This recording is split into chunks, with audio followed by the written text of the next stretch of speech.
9월 10일 목요일 새벽 예배를 시작하도록 하겠습니다. 사도신경으로 신앙 고백하시겠습니다. 나는 전능하신 아버지 하나님 천지의 창조주를 믿습니다. 나는 그의 유일하신 아들 우리 주 예수 그리스도를 믿습니다.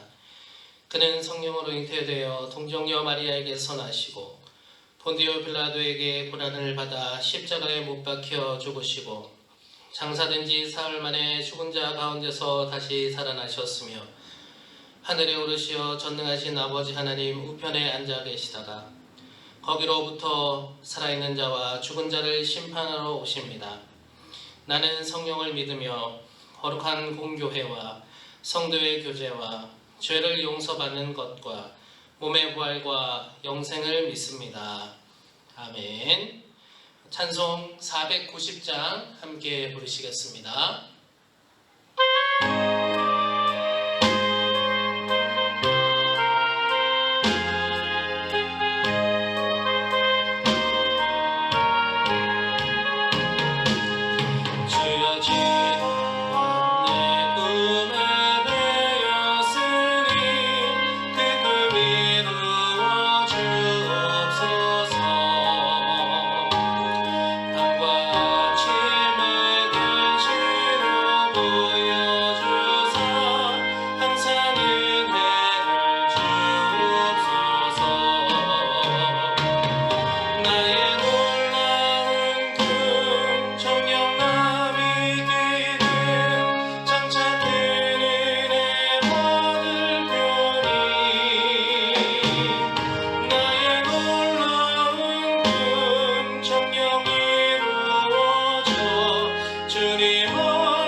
사무엘상 8장 5절에서 9절까지 말씀입니다.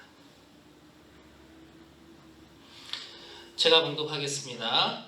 그에게 이르되 보소서 당신은 늙고 당신의 아들들은 당신의 행위를 따르지 아니하니 모든 나라와 같이 우리에게 왕을 세워 우리를 다스리게 하소서 한지라. 우리에게 왕을 주어 우리를 다스리게 하라 했을 때에 사무엘이 그것을 기뻐하지 아니하여 여호와께 기도하매 여호와께서 사무엘에게 이르시되 백성이 내게 한 말을 다 들으라. 이는 그들이 너를 버림이 아니요 나를 버려 자기들의 왕이 되지 못하게 함이니라. 내가 그들을 애굽에서 인도하여 낸 날부터 오늘까지 그들이 모든 행사로 나를 버리고 다른 신들을 섬김같이 내게도 그리하는도다.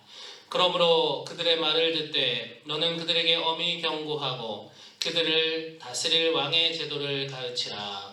아멘. 하나님의 귀한 축복이 성도 여러분들에게 충만하시기를 기도합니다. 오늘 사무엘상 8장 말씀은 왕을 요구하고 있는 이스라엘의 백성들의 모습을 볼 수 있습니다.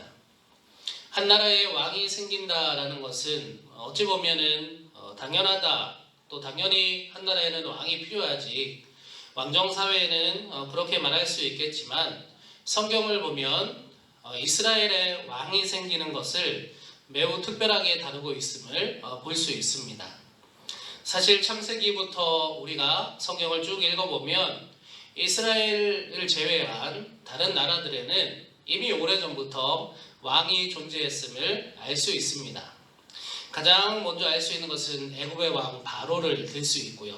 그리고 가나안 땅을 정복할 때 가나안에 거주하고 있던 민족들에게는 각 민족들마다 왕이 있었음을 볼 수 있습니다. 여호수아 12장 24절에 하나는 디르사 왕이라 모두 31왕이었더라. 이렇게 가나안에 있던 왕에 대해 언급하고 있는 것을 볼 수 있게 됩니다. 여호수아와 이스라엘 민족이 가나안 땅을 정복할 때 많은 민족을 정복했고 또 그들의 왕들을 정복했는데 여호수아 12장 24절에 기록된 것만 봐도 31명의 왕이 있었음을 볼 수 있는 것입니다. 이처럼 이스라엘을 제외하고 다른 나라에는 왕이 이미 오래전부터 있었다라는 것이죠. 그렇다면 모세나 여호수아가 실질적으로 왕이 아니었겠느냐 이렇게 생각하실 수도 있겠지만 엄연히 다르다는 것을 성경을 보면 알 수 있습니다. 왕은 자신의 의지를 통해서 나라를 이끌어가는 것이죠. 하지만 모세와 여호수아는 자신의 의지가 아닌 하나님의 의지, 하나님의 말씀과 명령에 따라 이스라엘을 이끌어 나갔음을 볼 수 있게 되는 것입니다. 그렇게 엄연히 다른 것이죠. 그리고 왕이라는 호칭도 쓰지 않았고 또 왕에 맞는 격식도 갖추지 않았음을 봤을 때 모세나 여호수아는 왕으로서 이스라엘을 이끌었던 것이 아니었던 것이 분명합니다. 왕이 있으면 신하가 있어야 되고 또 왕궁도 있어야 되는 것이죠. 우리가 생각하는 왕들의 모습을 이렇게 생각해 보면 왕이 있기 위해서 그 왕을 위해 갖추어져야 될 요소들이 많음을 알 수 있습니다. 아무튼 이스라엘은 주변의 모든 나라가 왕을 중심으로 나라의 틀이 잡혀 있었어도 왕을 세우지 않은 나라였습니다. 왜 그랬습니까? 그 이유는 간단하죠.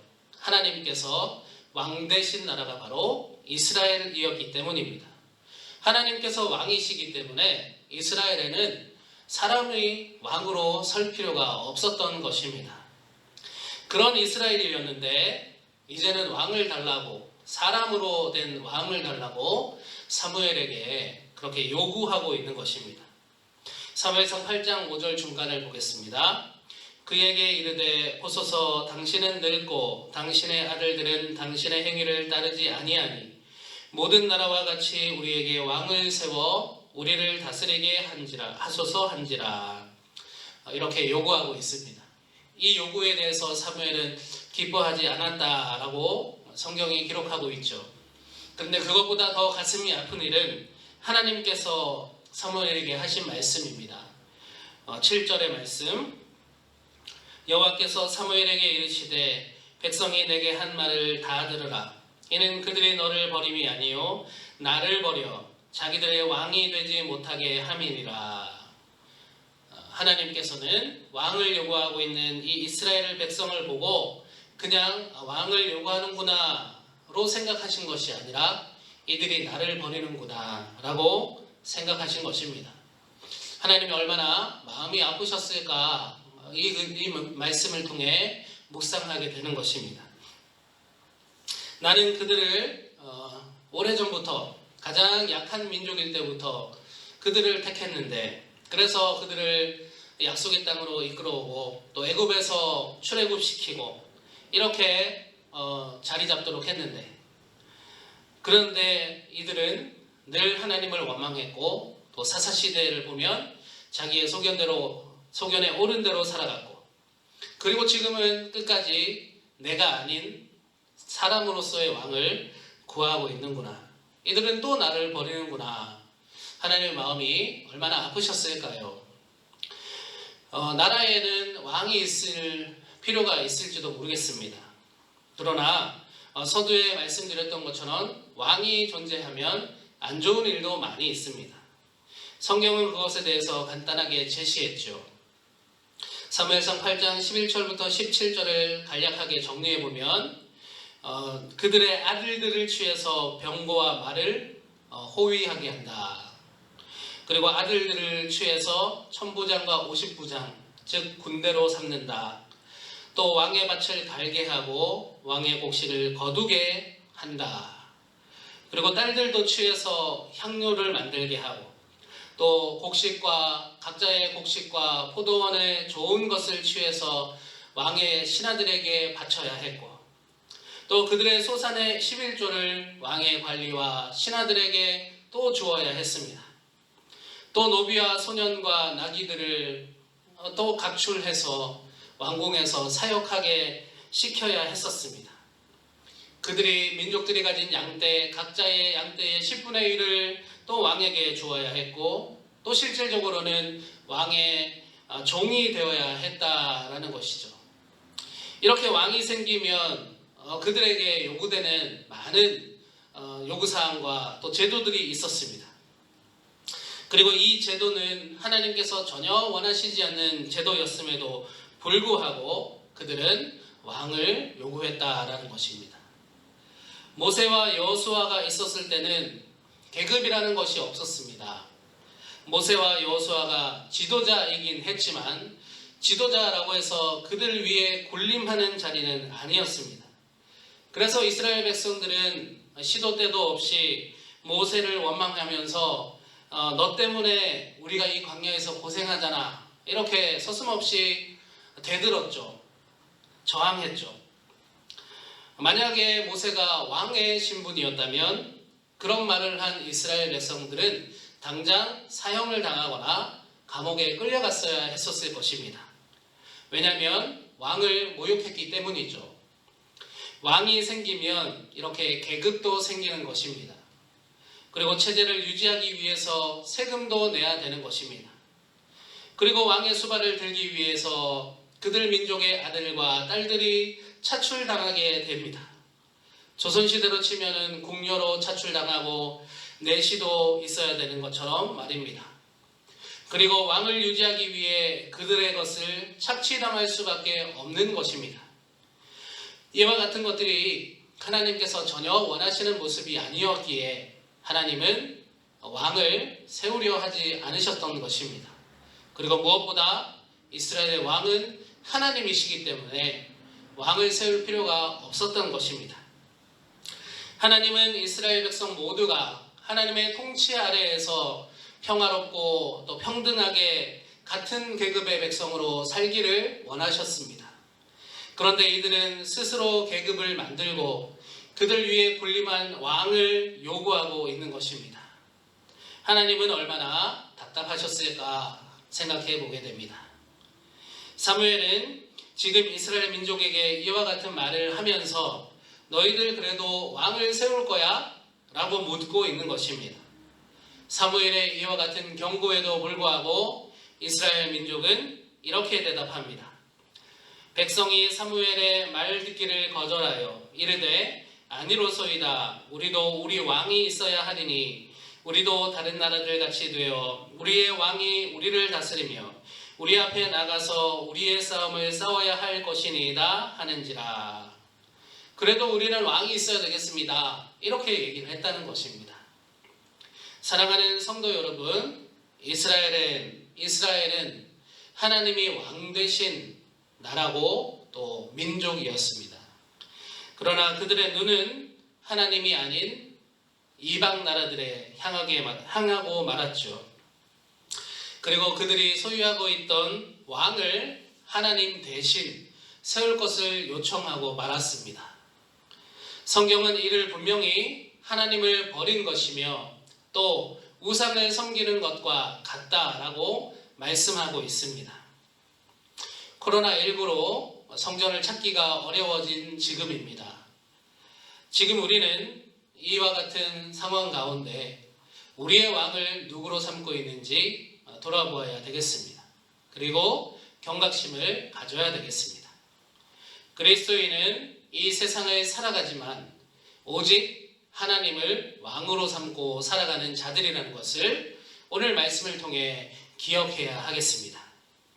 세상의 풍파에 휩쓸려서 나의 왕 대신 하나님 대신 다른 것을 왕으로 어느새 삼고 있다면 오늘 말씀을 통해서 그 우상을 버리고 오직 하나님만을 왕으로 삼으며 살아가시는 여러분들이 되시기를 바랍니다.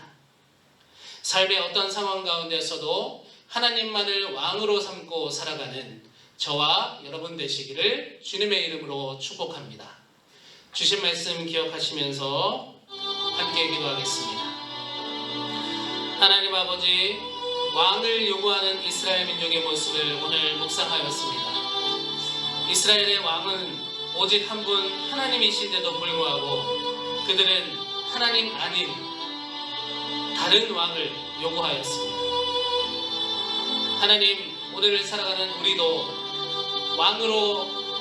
우리는 하나님을 왕으로 삼고 살아가는 자들인데 어느새 하나님 아닌 다른 것을 내 삶의 왕으로 삼기 원하며 또 왕으로 삼고 살고 있는 것은 아닌지 돌아보게 하여 주시옵소서. 코로나19로 성전에 오기 힘들어진 요즘 우리의 신앙을 잘 지켜나가길 원합니다. 왕 대신 하나님만을 섬기며 살아가는 우리들이 되기를 원합니다. 우리가 어느 곳에 있든지 간에 왕 대신 하나님을 바라보게 하시고 왕 대신 하나님만을 섬기며 살아가는 우리 모두가 될 수 있도록 인도하여 주시옵소서. 오늘 하루도 왕 대신 주님과 동행하게 하여 주시옵소서. 감사드리며 우리 주 예수 그리스도 이름으로 기도드립니다.